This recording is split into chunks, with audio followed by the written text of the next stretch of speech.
We're putting two heavy hitters to the test, the classic cast iron skillet versus the modern Hexclad Hybrid Pan. I'll be using both to pan-sear a boneless, skinless chicken breast to see which one delivers the best results. If you're wondering which pan could be your MVP in the kitchen, stick around. Hello, my name is Nicole Bonilla, and I'm a home cook who shares healthier recipes to all of our favorite foods at gentletummy.com. My husband and I have thoroughly enjoyed using cast iron pans for many years. They're really the tried and true workhorses of the kitchen. They're known for holding heat like a champ, and they give you that beautiful even sear, as well as an arm workout. Hexclad Hybrid Skillets, on the other hand, combine stainless steel and non-stick technology for even heat distribution with easy cleanup. So basically, they're the best of both worlds. And I use these pans on a daily basis for eggs, meat, fish, pretty much anything that needs to be cooked on the stovetop. So we're going to pan-sear two identical boneless, skinless chicken breasts in both of these pans and see how they turn out. So I'm going to season these chicken breasts with just a real basic garlic Italian seasoning, which tastes delicious in a variety of recipes. So I've taken two boneless chicken breasts and pounded them out to an even thickness. And I find this makes the chicken extra tender and juicy, and it helps it cook evenly. Next, I'll sprinkle on some coarse sea salt, then a light layer of garlic powder, some Italian seasoning, and a dash of black pepper. Then I'll press it in by hand, flip them over, and repeat. Now that the chicken is seasoned, it's time to heat up our pans. We're going to start with our cast iron pan. So I'm going to turn the heat to just over medium. And I'm going to set a timer for 4 minutes and let that warm up. And this is a very important tip no matter what pan you're used, to bring it to temperature before you add your meat, because that's going to give you that nice golden sear on the outside. Well, it's been 4 minutes, so we now have a nice hot pan. So I'm going to pour in 1 tablespoon of some light olive oil, and then I'll carefully tilt that around so it coats the entire pan.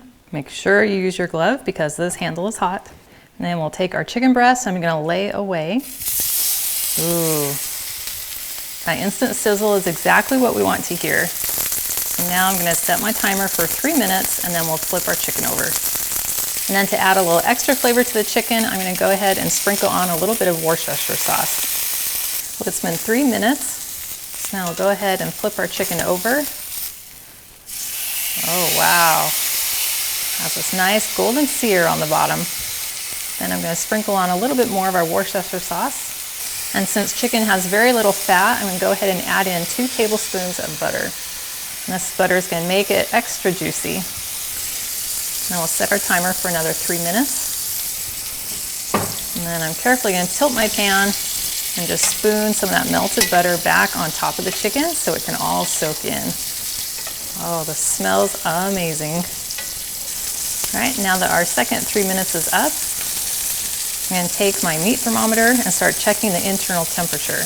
We're at least 165 and at least 165. So this chicken is done. We're going to go ahead and transfer it to a plate. Oh, you can see that bottom side that's just perfectly seared with that nice crispy edge. Oh, that's going to be so delicious. So we'll turn off our heat, and then to make sure we get all that juicy flavor, I'm going to pour it right over the chicken. And then we're going to let this rest. Now we'll move the cast iron out of the way and bring in our Hexclad pan. So I'm setting the heat to just over medium. Then we'll set our timer to 4 minutes to make sure our pan is nice and hot. My timer just went off, so our Hexclad pan is now nice and hot. So now I'll add a tablespoon of some light olive oil. And then I can tilt the pan to spread that around. And the handle is not hot, so I can easily handle it without a mitt. And then we'll get our second chicken breast and lay away. Oh, there we go. Ooh, and again, we get that instant sizzle, which means we're going to have some beautiful color on our chicken. Set my timer for 3 minutes. Then I'll come in and pour on just a little bit of Worcestershire sauce to add flavor. Well, our 3-minute timer is up, so we can go ahead and flip over our chicken. Oh, look at that amazing color on the bottom of our chicken. I'm going to pour on a little more of our Worcestershire sauce. And our timer is set for 3 more minutes. And we'll add 2 tablespoons of butter. And we'll take our spoon and start basting the melted butter on top of the chicken. All right, well, our 3-minute timer just went off. So now we'll start checking our internal temperature. And we are well over 165 in all areas. So this chicken is done. And we'll transfer this to a plate. And then I can easily pour the juices right over the top. And then we'll let this chicken sit and rest and soak in all that flavor. Well, now we have 2 dirty skillets. So I'm gonna let the Hexclad pan cool off for about 10 minutes, and then we'll take them over to the sink and we'll see how they compare for cleanup. Now there are many ways to clean cast iron pans, and this is the easiest that I have found. So I'm gonna start with some hot water and then just let that run inside the pan. I'll go ahead and turn it to warm so that my hands can handle it. And I'll just go in and start scraping off all of the bits. And I'll go all the way around until I don't feel any more resistance against my scraper. And then I can go in with my chainmail just to make sure I got it all. And then I can scrape up onto the handle as well, and around the edges to see if there was any extra grease. Now it's very important that we do not use any soap inside of a pan. And moisture is the enemy of cast iron, so we want to make sure and dry it off as quickly as possible. And I'm using paper towels because there's still going to be a layer of grime that comes off, and I don't want that on my kitchen towels. And now that it's dry, we'll have to re-season it with some oil before we store it. Next, we can wash the Hexclad pan, and I'll turn on some nice hot water again. And I'll just let that run for a few seconds to dissolve the bigger food bits. You can see the hot water is already rinsing off most of it. And then I'll turn the heat down a little so it doesn't burn my hand. And then use my scraper just right here in the middle. Then I'll add in a couple squirts of some dish soap, and then take a sponge and quickly wash it out. And then I can get up all around the edges for any grease that may have spilled over, and the bottom, and the handle. And we'll give it a good rinse. And then I can just put this in the drainer and allow it to dry, or it could have gone into the dishwasher. After rinsing out the cast iron pan and drying it off thoroughly with some paper towels, we now need to season it. So I'm just going to pour about a teaspoon of my light olive oil into the pan. Then I'll just take a paper towel and spread that around.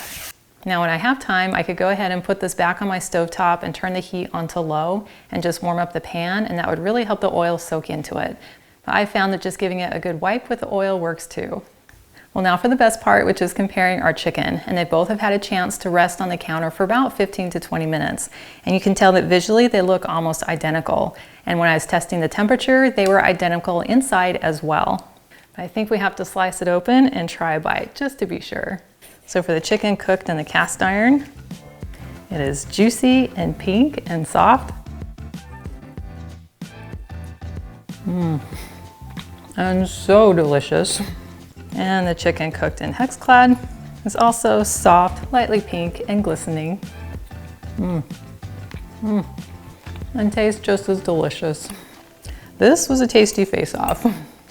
So which pan wins? It really depends on what you're looking for. Cast iron is fantastic for traditionalists who love a good crust and don't mind the extra maintenance. But if you're all about ease, versatility, easy cleanup, and getting that perfect sear, then Hexclad is hard to beat. And I can say that over a year of having Hexclad hybrid pans in my kitchen, they are my go-to. I will reach for them any day before I reach for the cast iron just because of how easy they are to use. So that makes them my MVP or most versatile player in my kitchen. And I love that these pans put professional quality in the hands of a home cook like me, which instantly elevates all of my meals. Now, if you're ready to bring Hexclad into your kitchen or you just like to learn more about them, I invite you to click on the link that's in the video description below. Then you can grab one for yourself. For me and my family, they have been a game changer in my kitchen. Now, if you would like some healthy inspiration for cooking in your Hexclad pans, I've also included a link in the video description below, which will take you to my website and a collection of easy and delicious recipes. And I cannot wait to have you hang out with me again in my kitchen.